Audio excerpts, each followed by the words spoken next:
House Republicans Dupe Dems 40-16 to restore constitutional right in southern state. For years liberals have tried to deprive Americans of their constitutional rights.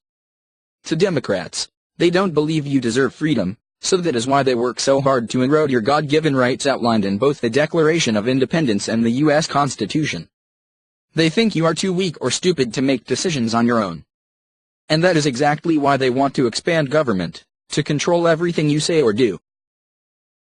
In short, their crushing of your rights has only made us Americans more vulnerable to liberalism, socialism, etc.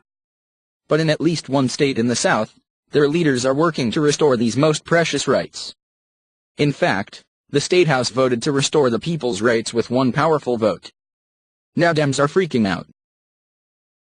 From Breitbart. The Alabama House of Representatives voted 40-16 to expand Stand Your Ground the day after the Florida school shooting occurred. The vote was to broaden the statute to allow defense of life in churches.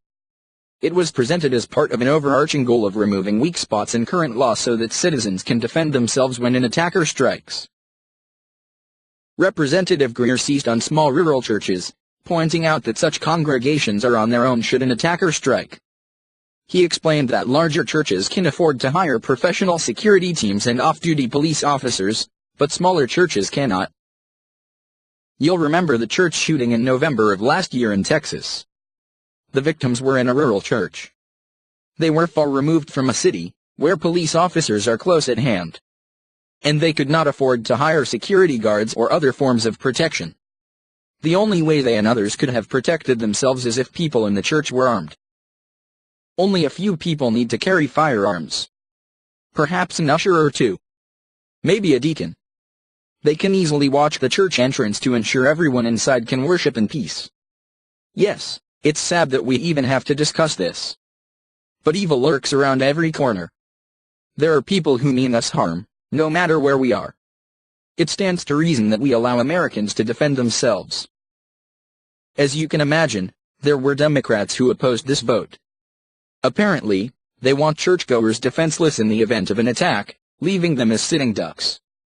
They always oppose measures that empower Americans to protect themselves. But where are their solutions? When has a gun control law ever stopped a mass shooter? In fact, when has anything liberals wanted actually work out in the end? I can't think of any. Perhaps Democrats just need to shut up and let the rest of us govern. Before any more lives are lost.